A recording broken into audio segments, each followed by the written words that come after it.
15 দিন পরে শুরু হবে বরাক নদীর উপর কাঠিগোড়া বদরপুর সংযোগী সেতুর কাজ, জানালেন কৌশিক।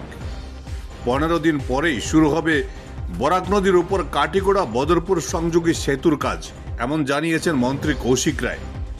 বরাক গুয়াহাটি সংযোগী 6 নম্বর জাতীয় সড়কের এই সেতুটি অত্যন্ত গুরুত্বপূর্ণ।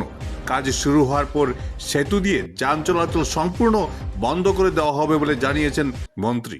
Bureau report, Barak vision.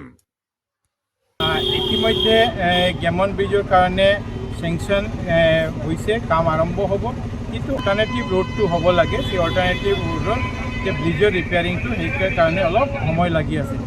কাৰণ যেতিয়া গেমন ব্ৰিজৰ কাম আৰম্ভ হ'ব, এই গেমন ব্ৰিজৰ কাম আৰম্ভ হোৱাৰ লগে লগে তাতে টোটেল ৰোডটো ক্ল'জ হৈ যাব। সেইকাৰণে ৰাইজৰ যাতে অসুবিধা নহয়, এটা অল্টাৰনেটিভ ৰোড যিটো আছে, অল্টাৰনেটিভ ৰোডৰটো যাতে আমি দিব পাৰোঁ, সেইকাৰণে অলপ দেৰি হৈ আছে। কিন্তু আমি আশা কৰোঁ যে অহা 15 দিনৰ ভিতৰত এই গেমন ব্ৰিজৰ কাম আমি আৰম্ভ কৰোঁ। আজি যদি NHADCL আমি দিব বিচাৰোঁ, NHADCL আজিয়ে কাম আৰম্ভ কৰিব, কিন্তু অল্টাৰনেটিভ ৰোড যদি নাথাকে ৰাইজৰ অসুবিধা হ'ব। সেইকাৰণে অলপ দেৰি হৈ আছে, কিন্তু 15 দিনৰ ভিতৰতে আমি কাম আৰম্ভ কৰিম।